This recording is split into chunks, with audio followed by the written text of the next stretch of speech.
Doctrina y Convenios 39. El valor de un convenio.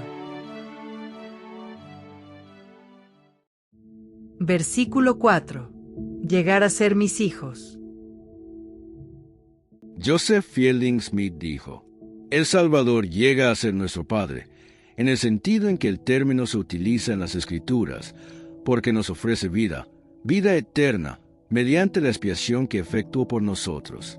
De manera que llegamos a ser progenie, hijos e hijas de Jesucristo mediante nuestros convenios de obediencia a Él. Por causa de su divina autoridad y de su sacrificio sobre la cruz, llegamos a ser hijos e hijas engendrados espiritualmente y Él es nuestro Padre. Brian K. Aston dijo: Hermanos y hermanas, al aplicar la doctrina de Cristo en nuestra vida, somos bendecidos tanto temporal como espiritualmente, incluso en las pruebas. Con el tiempo, somos capaces de aferrarnos a todo lo bueno. Testifico que este proceso ha sucedido y sigue sucediendo en mi propia vida, paso a paso, poco a poco. Pero lo más importante es que debemos aplicar la doctrina de Cristo en nuestra vida, porque proporciona el único camino de regreso a nuestro Padre Celestial. Es la única manera de recibir al Salvador y llegar a ser sus hijos e hijas. De hecho, la única manera de ser redimidos del pecado y progresar espiritualmente es aplicar la doctrina de Cristo en nuestra vida. De manera alternativa, el apóstol Juan enseñó que el que no persevera en la doctrina de Cristo no tiene a Dios, y Jesús mismo dijo a los 12 nefitas que si no ejercemos fe en Cristo, no nos bautizamos y no perseveramos hasta el fin, seremos cortados y echados en el fuego, de donde nunca más podemos volver. Versículo 8. Tu corazón es recto delante de mí. Dallin H. Oaks dijo: ¿Cuándo podemos decir que nuestro corazón es recto ante Dios? Lo es cuando deseamos verdaderamente lo que es recto. Es recto ante Dios cuando deseamos lo que Él desea. La fuerza de voluntad con la que se nos ha dotado por medios divinos nos permite controlar nuestros deseos, pero es posible que nos lleve muchos años estar seguros de que los hemos disciplinado y educado hasta el punto de que sean completamente rectos. El presidente Joseph F. Smith enseñó que la educación de nuestros deseos es de importancia trascendental para nuestra felicidad en la vida. ¿Y cómo podemos educar nuestros deseos? Supongo que empezamos por los sentimientos. Los deseos de nuestros corazones están profundamente arraigados y son fundamentales. Pero nuestros sentimientos están más cerca de la superficie y nos es más sencillo determinarlos e influir en ellos. A fin de tener deseos rectos, debemos controlar nuestros pensamientos y lograr tener sentimientos adecuados. Mi madre viuda comprendía ese principio. Ora en cuanto a tus sentimientos, solía decir. A nosotros, sus 3 hijos, nos enseñó que debíamos orar para tener la clase correcta de sentimientos en cuanto a nuestras vivencias, positivas o negativas, y en cuanto a la gente que conocíamos. Si nuestros sentimientos eran los correctos, era más factible que actuáramos con rectitud y que lo hiciéramos por las razones correctas. Versículo 9. A causa del orgullo. Ezra Taft Benson dijo: Los orgullosos no pueden aceptar que la autoridad de Dios dé dirección a sus vidas. Ellos oponen sus percepciones de la verdad contra el gran conocimiento de Dios, sus aptitudes contra el poder del sacerdocio de Dios, sus propios logros contra las prodigiosas obras de Él.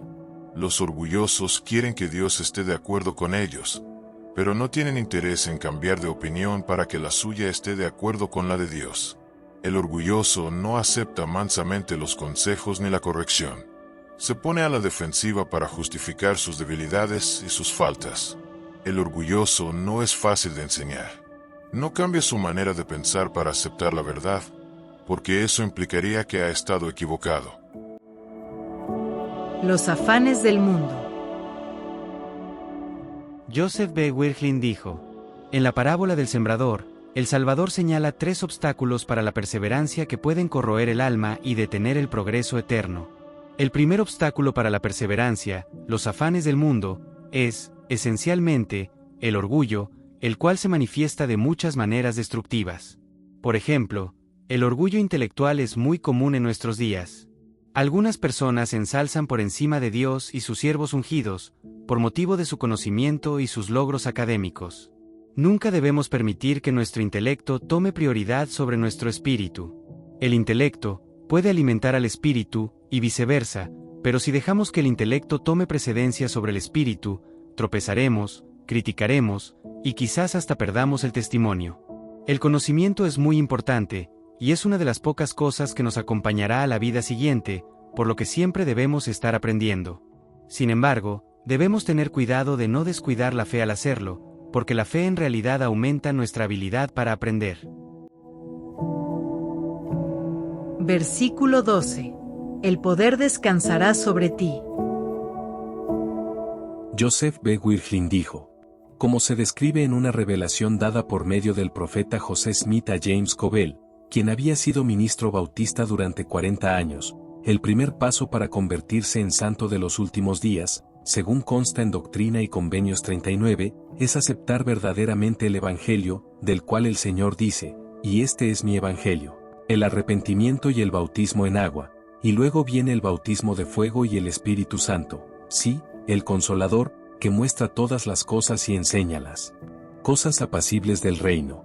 Tras aceptar el Evangelio, el hermano Covell recibió el encargo de cumplir con lo que es una obligación inquebrantable para todos nosotros hoy. Porque el Señor dice, y si haces esto, te he preparado para una obra mayor. Predicarás la plenitud de mi Evangelio, que he enviado en estos últimos días, el convenio que he establecido para recobrar a mi pueblo, que es de la casa de Israel. Y esta es la promesa que se le hizo a Covell, y acontecerá, que el poder descansará sobre ti, tendrás fe grande, y estaré contigo, e iré delante de tu faz. Lo que se le dice aquí a James Covell en esta dispensación, cuando la iglesia tenía solo 9 meses de vida, se aplica con igual fuerza a nosotros ahora, y es una notable y poderosa reiteración de la promesa que hizo el Salvador durante su ministerio terrenal. Su promesa de que estará en medio de nosotros cuando 2 o 3 se reúnan en su nombre, es una maravillosa declaración de su amor infinito por cada uno de nosotros, y nos asegura su presencia en nuestros servicios religiosos, en nuestras vidas individuales, y en los círculos íntimos de nuestras familias. Versículo 21. El día ni la hora. M. Russell Ballard dijo, hacia el final del ministerio del Salvador, sus discípulos acudieron a él con varias preguntas centradas en un acontecimiento profético clave. Dinos, ¿cuándo serán estas cosas? ¿Y qué señal habrá de tu venida, y del fin del siglo? Hace 2000 años, los seguidores de Cristo se preocupaban por eso. Creo que cada generación de creyentes desde entonces se ha preocupado, en mayor o menor medida, por los últimos días. Por eso, la respuesta del Señor a sus discípulos es significativa para todos nosotros. A la primera pregunta, ¿cuándo serán estas cosas? Él dijo, mirad que nadie os engañe.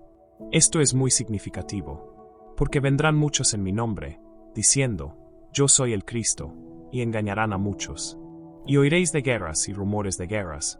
Mirad que no os turbéis, porque es necesario que todo esto acontezca, pero aún no es el fin.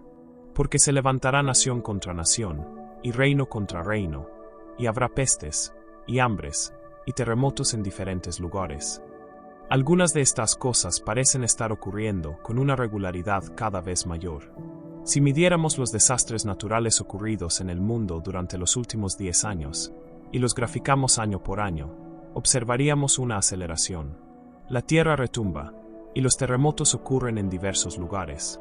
Siendo la naturaleza humana la que es, normalmente no prestamos mucha atención a estos fenómenos naturales, hasta que ocurren cerca de donde vivimos.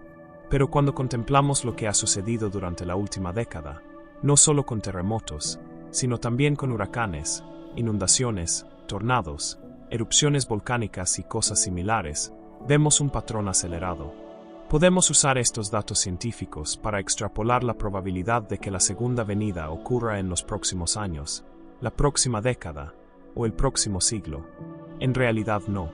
Como uno de los apóstoles, he sido llamado como uno de los apóstoles para ser testigo especial de Cristo en estos tiempos emocionantes y de prueba, y no sé cuándo Él va a volver nuevamente. Hasta donde sé, ninguno de mis hermanos del quórum de los 12, ni siquiera los de la primera presidencia, lo saben. Y yo deseo indicar humildemente, que si nosotros no lo sabemos, entonces nadie lo sabe, no importa cuán convincentes sean sus razonamientos, ni cuán razonables sean sus estimaciones. El Salvador dijo, que de aquel día y hora, nadie sabe. No, ni los ángeles de Dios en el cielo, sino mi Padre únicamente. Yo creo que cuando el Señor dice, que nadie sabe, realmente está diciendo que nadie sabe. Debemos ser extremadamente cautelosos con cualquiera que pretenda ser una excepción al decreto divino. Pero aunque el momento exacto de la segunda venida sigue en duda, no cabe duda de que la profecía bíblica relativa a ese acontecimiento trascendental y sagrado se está cumpliendo, a veces de maneras extraordinarias.